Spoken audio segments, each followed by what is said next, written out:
Hey, what's going on, guys? It's Surefire, and welcome to the video. So today, I'm pretty sure you guys can see, we're going to be going over the Greek mythology, trying to cover the Greek Pantheon.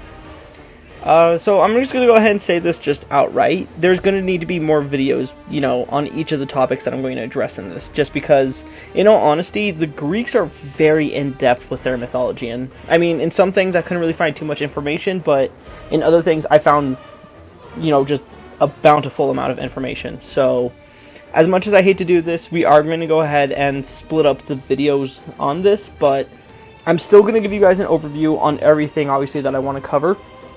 But just know there will be future videos that will come out later after we finish, every single one of the other mythologies, and I just start doing the god videos, just so you guys have more videos to watch as well, and, we can expand our knowledge and whatnot about these different pantheons.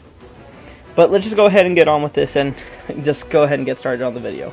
And don't forget, if you guys are new, go ahead and subscribe. And if you guys like the video, then of course please leave a like and, comment what pantheon you want next. So the Greek Pantheon, much like how we had said with the Nordic Pantheon, was very much just a way for the Greeks to basically say what was going on with their cosmos and a way to explain, how everything came to be. That being said, though, that is a little bit more in-depth than that, just because, other than obviously the myths that were portrayed in the Greek Pantheon and mythology, they're, they very much were storytelling, and the mythology had a very good tie to the ancient religion that was of Greece. So, that is a thing. There was an ancient Greece religion, and I'm not really going to cover it too much in this video, just because I want to stick to mythology of this. That being said, if you guys do want a video on it later, I will be more than happy to do so. So I'm pretty sure I don't need to really say this, but the place of origin for this whole mythology was Greece. But just to give you a little bit of information on the religion, which this is going to be the last time I really mention it, honestly, until we get to the sacred, or the important text. The religion itself was obviously practiced in Greece, but it also extended to the islands and coasts of a place called Ionia, Sicily, and southern Italy, as well as just scattered colonies that were along the western Mediterranean.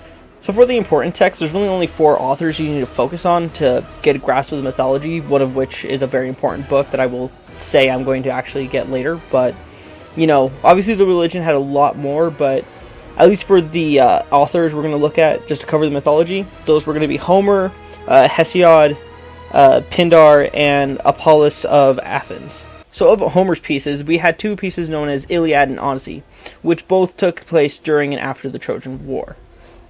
During the first one, Iliad, that's basically where we cover the exploits of Achilles during the Trojan War, and we learn why he was such a great warrior.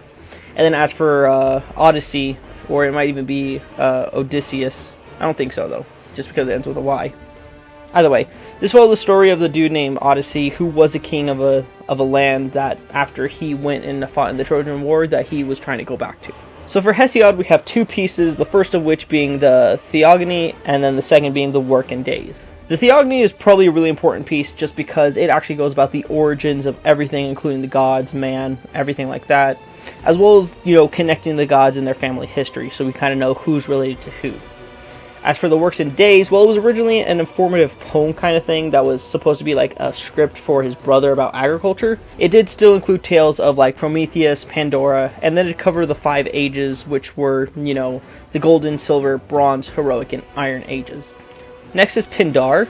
Now, Pindar is a very important person, and while I unfortunately wasn't able to find any specific odes to attribute to him, but this will of course be covered in a later video, he basically was the one who made different odes that were usually looked at during, the religious practices and whatnot.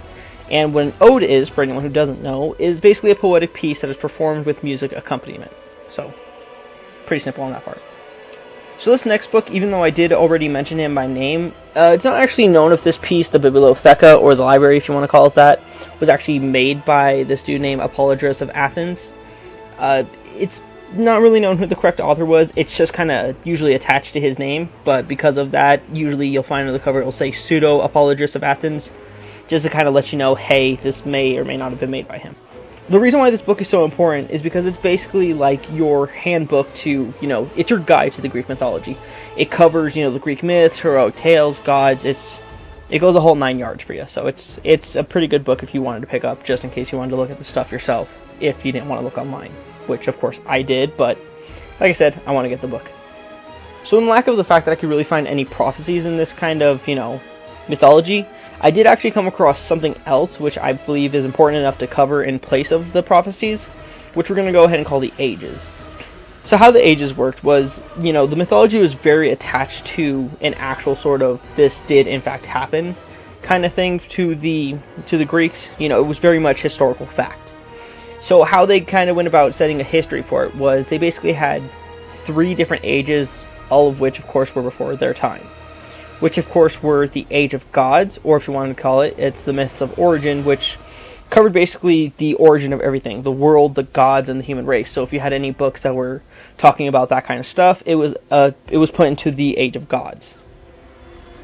The next one, which kind of has a convoluted name, so I'm just going to go ahead and call it the Age of Gods and Man, which is basically early stories of, like, this was very much when the gods and the, mortal man interacted with each other, so that's where you're going to find a lot of pieces that actually include both gods and humans, kind of living amongst each other. And then, of course, the next age is the Age of Heroes, and this is where we get a lot of our more popular stories, like Hercules, the Trojan War even, and even like the Expedition of the Argonauts. I don't really need to tell you much about it because I'm pretty sure you can guess what it is by its title, but yeah, it's just when the tales of heroes took place. So, while I did just mention the Trojan War in the Age of Heroes, it's sometimes attributed as its own age, but for simplicity's sake, we're going to go ahead and just keep it attached for the Age of Heroes, and if need be, we'll cover that more in depth once we actually go over this video. Okay, so this is going to be what should have been the bulk of my information, and, they really had a lot of gods. Like, there were gods that were listed under so many things, it's really ridiculous. So what I'm going to do is I'm going to tell you what each of the different gods were, and in the later videos when I actually talk about this segment, because I will go ahead and give this piece its own, its own video just because of how much information there is. But it's well deserving of its own video, because if I were to actually go on with it in this would probably end up being like a couple of hours, if not maybe like hitting that hour mark. So let's just go on with this. So of all the types of gods there were, you could really kind of categorize them into 3 different categories, which were cosmic gods, domain gods, and then daemons. Kind of like my name, except, spelled correctly. So the cosmic gods, those were gods that were considered the gods of Olympus, the Titan gods, and the primordial gods. So just to give you guys an example of what each was, the Olympus gods were obviously the gods that lived in Olympus, and, that's pretty simple. Their title, who they were, is in their name. As for the Titan gods, these were gods who were also Titans, and they're composed of beings that were known as the 12 Euronids and the 4 Etepionids. I think that's how you say it, but I am very terrible with pronunciation. And the last of which are the primordial gods. And these are gods that basically kind of made up the basic components of the universe. So, like day, time, darkness, whatever. It's a lot. It's weird because it's not like the regular fire, earth, wind, and air kind of thing like you would think. So, But like I said, all of this will be covered more in depth in another video, so don't worry too much about this information. Just know that these were your extremely powerful gods. Next we have the domain gods, and the domain gods can really be classified under, what territory they had command over, which of course was either sky, sea, land, or the underworld. Easy way to kind of distinct everyone, obviously, than what their place was, is anyone who was a sky god, they were under the domain of Zeus and Hera. Anyone who was a sea god, they were under the domain of Poseidon and Aphrodite, or Amphitrite. Never really sure how to say her name. And then for the land gods, there were 2 different types, but just for the part of who we know for certain, we're going to go ahead and let you know about that, which is the rustic gods. And they were under the domain of Artemis, Dionysus, and Hermes. And then we have the underworld gods, which obviously these were the guys who were under the domain of Hades and Persephone. So, not too hard there. And then lastly, we have the daemons. These were lesser deities, but they really represented abstract concepts or even, the human condition. So these guys kind of covered like death, youth, again, time. Like I said, a lot of these gods kind of overlap in where they place, but not all of them do. But that's why we're going to do this in a separate video. And I mean, there are other beings in this mythology as well. I mean, there were nymphs, there were demigods, there were mythical creatures, and obviously humans. So those guys will all get their own videos as well. In fact, those guys will get their own separate videos, but the gods will be covered in one video. And I will probably give the demigods their own video, though, just to help distinguish the 2. Okay, so for the cosmology of this, I really couldn't find a lot of information other than the actual land itself from Earth. but I know that there was 3 different layers that you could see, and there were the layers of heaven, the layer of earth, and the layer under earth. So for the layer of heaven, you really had 3 different points, and that was the heaven of heavens, the ocean of heavens, and the firmament with stars. So the heaven of heavens was really just the highest point that you could reach. It was above everything and beyond, and that was just the tip of, everything. That was the highest point you could get to. The ocean of heavens, though, the information that we do have on this, though, it was literally just a great ocean that encircled the earth. It's pretty easy to get. It's not that hard to understand when it's an ocean of heaven, so it's everywhere for the most part. The firmament of stars, though, I'm pretty sure we might as well just consider that space, as this was, as it said, is the location of the stars, the sun, and the other planets and constellations. So, just for a TLDR version of that, it's, if anyone asks, it's space! Now, obviously, Earth, I don't really need to explain too much on that, but it was the center of heaven and the underworld, so it is your very middle ground. That's where, obviously, all the humans lived. That's where Olympian gods lived. It was just Earth. The only other thing, though, that really was with Earth, though, was it did also house the pillars of heaven, which, that's what held up heaven. So, not too hard to see there. Under Earth, though, we have 3 places again. We have the Underworld, or Hades, which, of course, was the realm of the dead.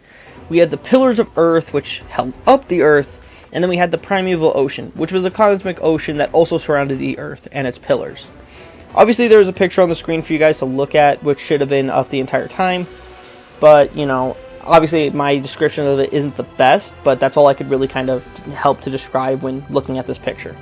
So for the afterlife, there's really not too much to describe in this one, thankfully, like there was with the Norse Pantheon, but there is still something to talk about here. So when you died, how the Greeks kind of looked at it was basically just a dull and drab existence after life. So you basically kind of just went to the underworld, and that was that. You just kind of sat and lived in the oceans, or at least like the rivers that ran across it. So that was really about it. However, there was another, a place you could go to, and that was the exception. And if you had died and you had done a heroic deed, or you had done something really virtuous that the gods had seen, then you would go to a place called Elysium. Elysium was basically it's said as a white paradise island, and this was located in the oceans of heaven. So that's where you would go if you were a really cool guy. So I imagine like Achilles, Hercules, and a lot of heroes ended up going there.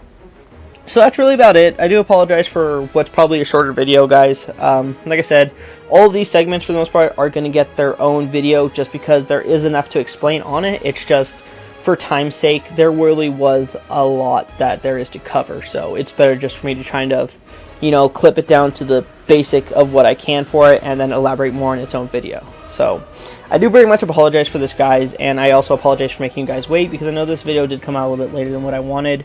But it's just I wanted to do as much research as I could, and like I said, some things were just too broad, or other things were just not broad enough. So, again, I do very much apologize for that, and I hope you can forgive me for that. But hey, do not worry, more videos are coming. That being said, like I said earlier, don't forget to comment below and let me know what Pantheon you want next. I'm going to go ahead and leave it open choice, and it's simply just whatever Pantheon gets the most votes, or, gets commented the most on, I'll go ahead and cover next. Until next time, though, feel free to leave a like if you guys enjoyed the video, subscribe if you're new, and as always, I'll see you in the next video. Later, guys!